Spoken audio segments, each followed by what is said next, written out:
2022 उत्तर प्रदेश विधानसभा चुनाव में बहुजन समाज पार्टी के 1 सीट और 13% वोट पर सिमटने की वजह से कई पार्टियां दलित वोटों को अपने पाले में करने के प्रयास कर रही हैं।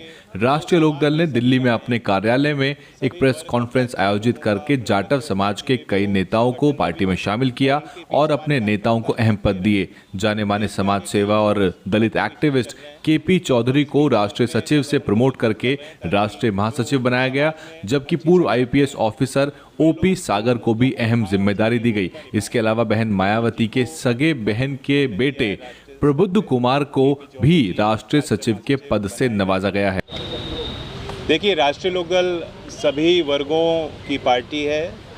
चौधरी चरण सिंह जी के लीडरशिप को, चौधरी अजीत सिंह जी के लीडरशिप को देश ने देखा है और आज भी हमारी वही कोशिश है कि जो समाज में सभी रंग हैं, सभी वर्ग और जाति के लोगों का प्रतिनिधित्व पार्टी में भी हो, संगठन में भी हो और उनके बीच हमारे कार्यकर्ता सक्रिय रहें। देश के आगे कई इश्यूज़, बर्निंग इश्यूज़ चल रहे हैं और इस बीच हम अपने संगठन को मजबूत कर रहे हैं ताकि जो समाज में अच्छी छवि रखते हैं वे लोग इन मुद्दों को उठाएं और सक्रिय भूमिका निभाएं।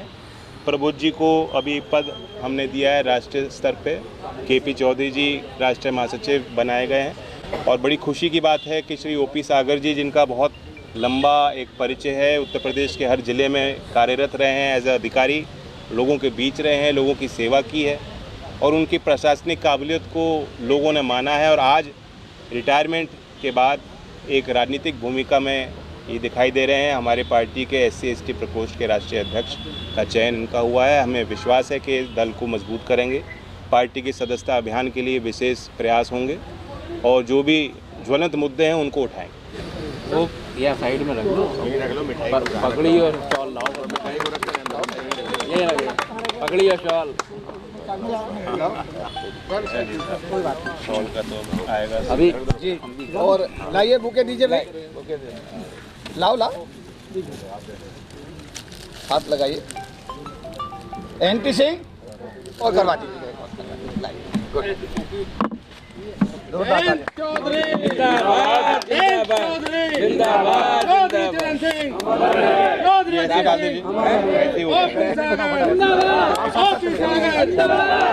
सागर जिंदाबाद। चुनाव होंगे 17 सीटों में से कितने को लड़ने वाले हैं आप और क्या अकेले लड़ेंगे या किसी के साथ चलेंगे?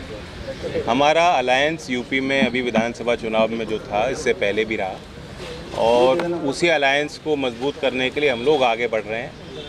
अभी सबसे पहले तो बात चुनाव की बाद में है। श्री मुलायम सिंह यादव जी का निधन हुआ और चूंकि सार्वजनिक तौर से हम लोग रूबरू हो रहे हैं तो हम सब की सद्भावना उस परिवार के साथ जुड़ी हुई है, संवेदनाएं जुड़ी हैं और हम सब उम्मीद करते हैं और विश्वास करते हैं कि मुलायम सिंह जी के जाने के बाद जो कमेरे वर्ग की राजनीति थी, जो उस विचारधारा को साथ लेकर चलने वाले लोग थे, उन्हें एकजुट होकर काम करने की ज़रूरत है। अखिलेश जी के परिवार के साथ हमारी संवेदनाएं हैं और हम लोग वहाँ सेफई भी गए और आने वाले समय में हमें उम्मीद है कि जो वैक्यूम आज फील हो रहा है मुलायम सिंह जी के निधन के बाद, उसको भरने का काम हम लोग सामूहिक तौर से करेंगे। चुनाव को लड़ा जा रहा है, नगर के चुनाव की तैयारियां अभी चल रही हैं उत्तर प्रदेश में, क्योंकि एक प्रशासन की भी व्यवस्था अभी चल रही है। आरक्षण क्या होगा विभिन्न जनपदों में, अपने नगर निकायों में, अभी ये तय नहीं है, तो जब तक वो तय होगा उसके बाद ही प्रत्याशी का चयन संभव है। हमने एक समिति बनाई है, उस समिति ने उत्तर प्रदेश के विभिन्न जनपदों में दौरा किया है।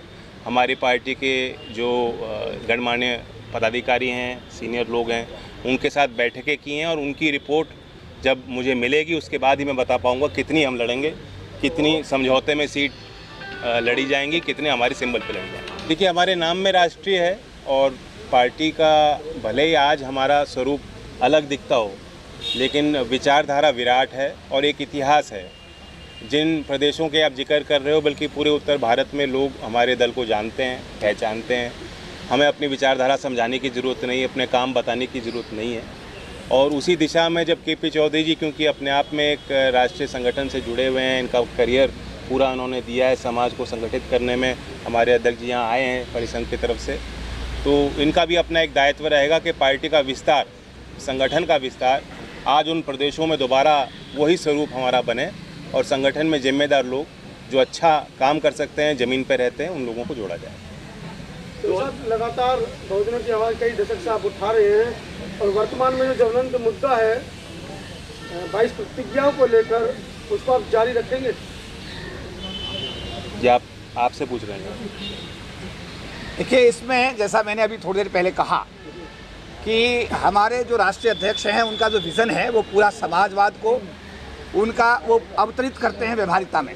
जब हमारी समाज की बेटी हाथरस के अंदर उसके साथ रेप करके उसकी हत्या हुई तो हमारे राष्ट्रीय अध्यक्ष को पूरे देश के लोगों ने पुलिस की लाठी खाते हुए देखा। पहले व्यक्ति हैं, पहले राजनेता हैं जिनको लाठी खाते हुए पूरे देश ने देखा। उसके बाद अभी जब राजेंद्रपाल गौतम का इशू आया तो राष्ट्रीय अध्यक्ष का टेलीफोन मेरे पास आया कि हर आदमी को 22 प्रतिज्ञाएं, उसका धर्म, एक हमारा देश जो धर्मनिरपेक्ष राष्ट्र है, हर आदमी को अपने धर्म के हिसाब से आचरण करने का अधिकार है। 22 प्रतिज्ञाएं अगर वो पढ़ रहे हैं तो इसमें कोई बुराई नहीं है।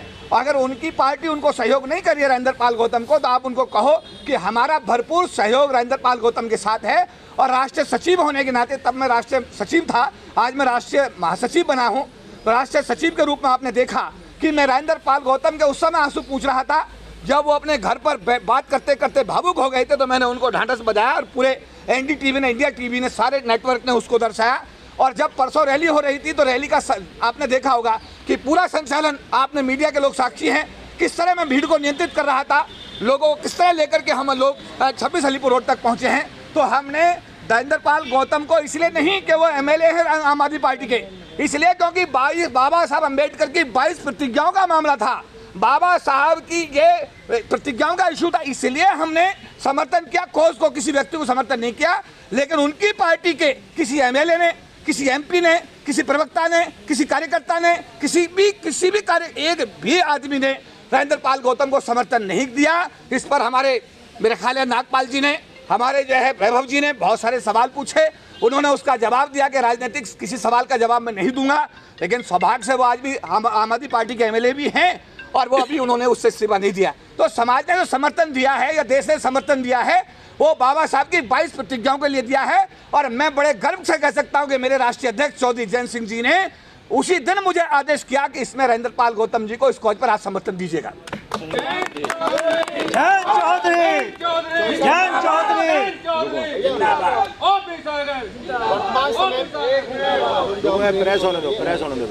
वर्तमान समय में जो देश में हिंदुत्व की राजनीति हो रही है, आपको लगता है कि आप इस प्रकार से जो भाईचारे की बात कर रहे हो, आप दलितों को, मुसलमानों को, जो कमेरा वर्ग का जिक्र आपने किया, जिसका जिक्र रामस्वरूप वर्मा करते थे और तमाम बहुजन नेता करते थे, ऐसे समय पर आप एक हिंदुत्व की राजनीति में उन सारे महापुरुषों का सपना साकार कर पाओगे या उस आंधी के सामने कहीं ठहर पाओगे? देखिए, ये विश्लेषण के हिंदुत्व के नाम पे ही बीजेपी को वोट मिल रही है, ये भी अपने आप में सही नहीं है। एक दौर चल रहा है, इसमें कोई इनकार नहीं कर सकता। बीजेपी की बहुमत की सरकारें बन रही हैं और बहुत ताकत जनता ने दी, लेकिन जनता ने उनको ताकत इस विश्वास में दी कि जो आर्थिक मसले हैं उनमें समाधान होगा।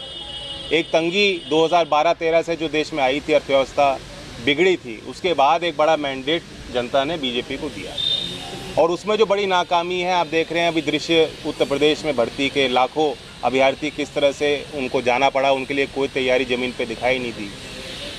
ट्रेन से लिपट कर, बसों पे चढ़कर, पैदल चलकर हमारे अभ्यर्थी, जो राष्ट्र को गर्व होना चाहिए कि इतने लोग आज काबिल हैं और अपने आप को राष्ट्र की सेवा में समर्पित करना चाहते हैं, हम उनकी सेवा नहीं कर पा रहे, उनका सम्मान नहीं कर पा रही सरकार।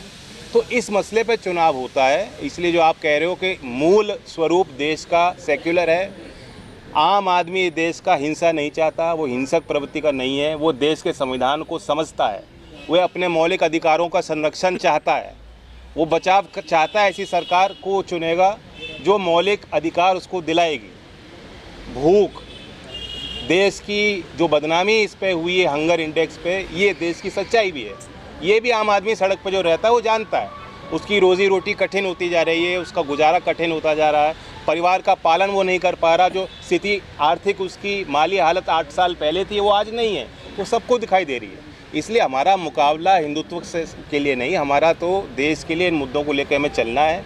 और मुझे पूरा विश्वास है कि जिस तरह से, जिस ताकत से बीजेपी को चुना गया था और मौका जनता ने दिया, उसी ताकत से उसको नकार भी जनता देगी। एक सवाल है सर, आप जो इकोनॉमिस्ट भी हैं, ये सीतारमन ने कहा है कि डॉलर और रुपया में रेस, मतलब डॉलर मजबूत हो रहा है, रुपया गिर नहीं रहा है, हाँ, मोदी जी ने भी एक बार ये जिक्र किया था कि असल में सर्दियों में हम स्वेटर हम पहनते हैं, इस तरह की उन्होंने बात की थी कि क्लाइमेट चेंज भी असली नहीं है।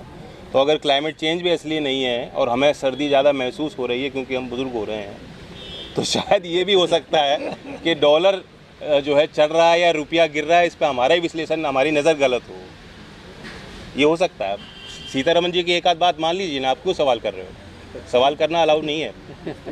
एक आपके गठबंधन के भी लोग, नीतीश कुमार जो हैं वो सब लोगों से मिल रहे हैं, अखिलेश से भी मिले हैं, आप लोगों से बातचीत हो रही है, एक बड़ा गठबंधन की बात हो रही है 2024 से पहले, आपकी क्या भूमिका होगी? राजनीति में नेता हैं इस देश में, राजनीति में सिर्फ इंडिविजुअल की बात नहीं होती, सामूहिक हित की बात होती है। और हमारी कोई वर्चस्व की लड़ाई नहीं, हम चाहते हैं कि देश मजबूत हो और देश को मजबूत करने के लिए गठबंधन भी बनाने पड़ते हैं। ये भी सोचना होता है कि राजनीतिक संभावनाओं को तलाश करके क्या हम रास्ता चुनें कि वोटर को, मतदाता तक हमारी बात पहुंच सके, उसे वो बात हमारी पसंद आए। नीतीश जी की उसमें बड़ी भूमिका रहेगी क्योंकि एक मैच्योर परिपक्व लीडर हैं, उनका अपना एक ट्रैक रिकॉर्ड है, बिहार में उन्होंने करके दिखाया है और बिहार के पिछड़ापन के खिलाफ उन्होंने जिस तरह से एक लोगों का सहयोग उनको मिला, बार बार मुख्यमंत्री के तौर पर उनको देश ने देखा है। मैं समझता हूं कि एक प्रभावशाली चेहरा है और उनको साथ जोड़ करके हमें मजबूती मिलेगी गठबंधन के चेहरे के तौर पर। मैं समझता हूं कि देश में जो अगला चुनाव होगा उसमें ये भी एक नाम है जिस पे देश को सोचना चाहिए। DNN हिंदी को सब्सक्राइब करने के लिए दबाएं लाल रंग का सब्सक्राइब बटन और घंटी का बटन दबाकर ऑल नोटिफिकेशन पर क्लिक करें। चैनल को जिंदा रखने के लिए नीले रंग का ज्वाइन बटन दबाकर चैनल को आर्थिक सहयोग करें।